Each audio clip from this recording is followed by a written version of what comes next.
welcome back to another light novel review. I'm the Rat, and this is The Rat's Nest. Today, we're talking about Berserk of Gluttony Volume 2. It's certainly one of the light novels of all time. This is one that took me a long time to read. I was reading this for a couple of months at least. Thinking back to when I started it, maybe like 6 months ago or something. I don't think, maybe like 4 months. It took me a second to read this book. So, warning, I don't know if the people watching this have already read the book, or if you're thinking of reading the book, or if you just haven't read the book and just randomly clicked on this. I was not the biggest fan. I have a unique relationship with Berserk of Gluttony. I don't think it's really that unique. I don't know. It's a way to describe it, I suppose, right? Where Volume 1 I bought basically right after it came out. And I had been looking forward to it since before it even came out, as it looked like everything I wanted, right? It looked edgy. It looked, it looked edgy, right? It looked like you would scratch that itch, right? It had all the plot synopsis elements, and I was like, ooh, this is gonna be a good one, right? I like edgy stuff. It just scratches that itch, right? Funny. So I was like, ooh, just looking forward to it, right? And I gotta say, I got it, right? I got to it, because I read my stuff in a certain order, right?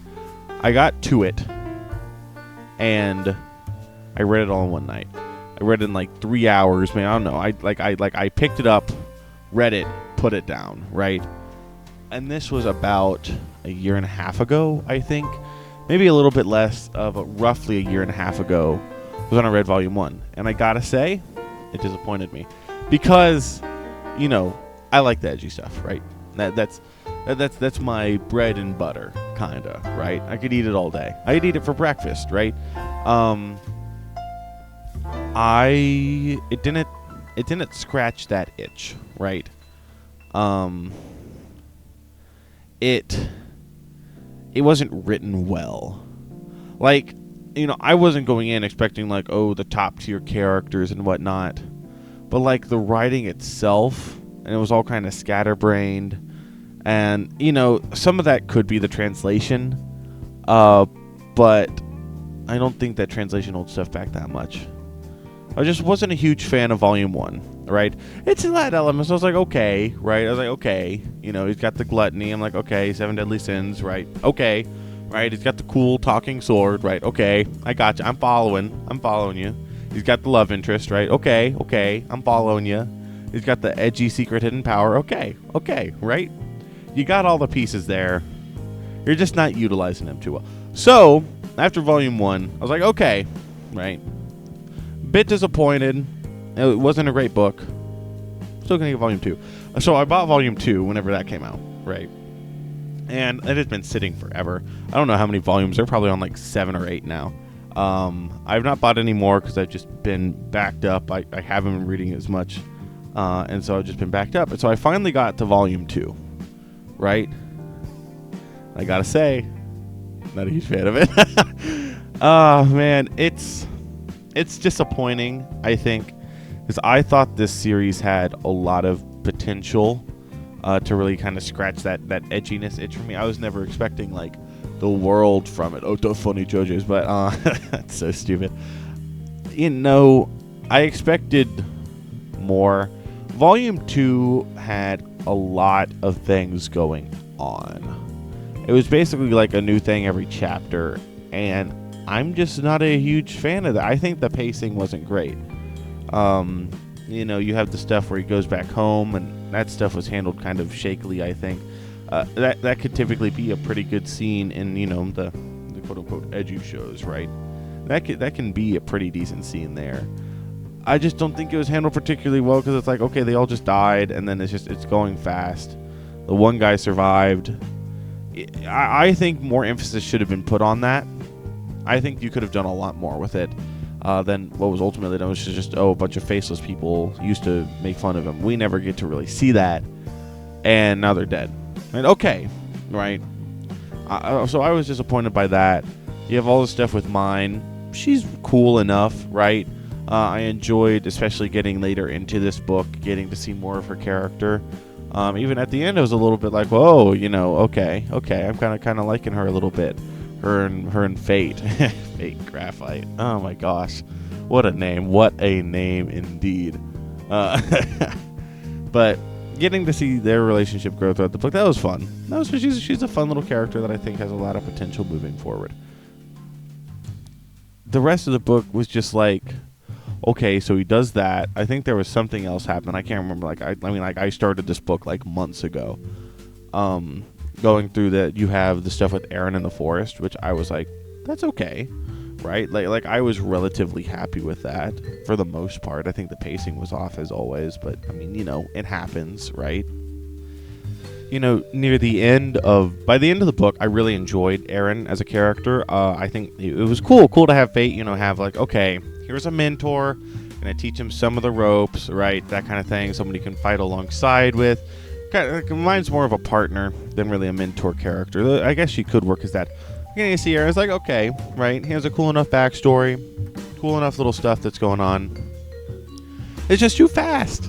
The pacing is just off again because they hit it off like instantly, and then it's like, oh, I trust you with my life. It's like, okay, again, this is a really cool story point.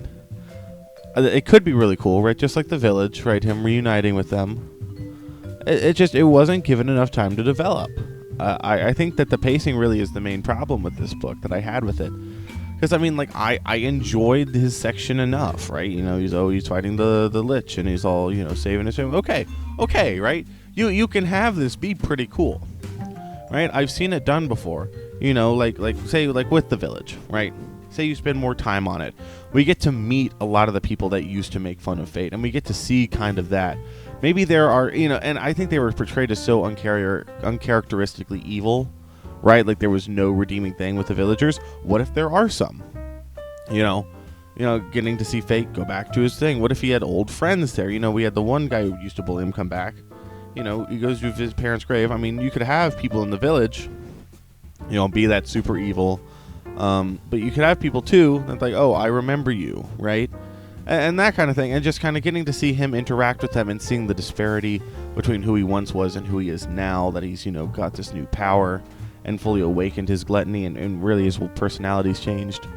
And I also think that would make everyone dying. Like, everyone just like, okay, just a blood fest, right? Like, it's not terribly interesting, I was just a little bit disappointed with the mentor thing. You could have Fate learn and look at some of his shortcomings, right? Have him be a little introspective, and have Aaron come through, someone who's walking a very different path from Fate, and then teach him. And so have that not only be an opportunity for Fate to hone his skills as a fighter, right, but also to improve his character.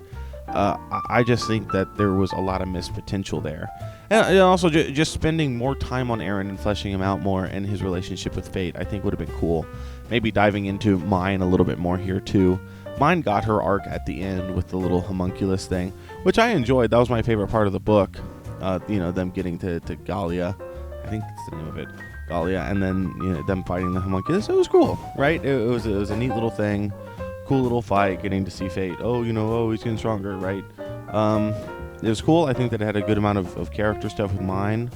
And I feel like that was maybe one, maybe spend a little bit more time on it. I don't think the pacing was horrendous, but I also don't think that it had the potential really that the others had. Maybe you could have spent more time on it and just delved more into Mine as a character. But I mean, I'm just probably just thinking this because it's the highlight of the book for me. But I don't think it had as high of a ceiling as other ones would have had, as the other main plot points that I'm remembering would have had. All in all, I wasn't terribly impressed. I think the writing was kind of amateurish, just in the way that everything was presented, like the words on the page, not just talking about the pacing. I think it was kind of amateurish, and nothing against the author, right? He might be younger than I am, honestly. It's weird, but it's It's just not great, right? And I'm certain that if someone went in with, I mean, to say, oh, lower standards, right? It's just at this point I've read so many books and a lot of light novels like this, to where I know what I like, and like I have my own standard for stuff, and this book just didn't reach it. And I mean, I've never written a book, right? More power to them. So really, what power do my words have, right?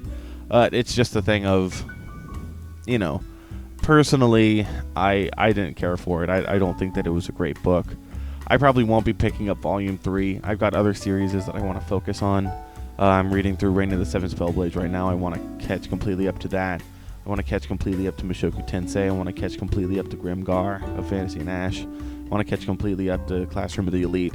There's a lot more series that I want to read, and Berserk of Gluttony is just kind of going to be on the back burner. I really don't know if I'll ever get Volume 3. But Volume 2 was okay. It's not the worst light novel I've ever read, but it never like grabbed me, like light novels can. And that's part of the reason it took so long. And part of that was the timing with my school semester and everything that I had going on through there with all my classes. But it's just, it didn't grab me. It didn't give me the motivation to finish it. And like I just finished, and the next episode of Light Novel Review will be Reign of the Spellblades Volume 4, which I just finished. I read it in 2 days, right? And so I think that's the difference of a book that I really enjoyed and that really, really, really grabbed me like that versus, Berserk of Gluttony Volume 2 is just kind of didn't. And I apologize if you're a fan of the series watching this. That's just my thoughts on it. I think that there was a lot of potential here. But after my disappointment with Volume 1 and then just seeing that it didn't get any better with Volume 2, I just don't have much hope going forward that the series is going to get much better. If you're a fan and it does, leave a comment. Let me know. I mean, I'll keep reading it if it can reach the heights that, like, it's got all the right pieces. It needs to hit right, and it's not hitting right. And if it does that in the future, let me know. I mean, I'd love for this series to be phenomenal down the road, and I could pick it back up. But right now, that's not my plan. So that's my review. That's my thoughts on it. If you're this far in the video, obviously there's something you like, so make sure to like, subscribe, and leave a comment. Again, if you know the series, telling me if it gets any better, or if not, just what was your favorite part of the book? What was your least favorite part of the book? Did anything in the book make you feel something? Like I said, next volume of Light Novel Review will be Reign of the Spellblades Volume 4, which I've already read. And we'll see you all then. Bye-bye.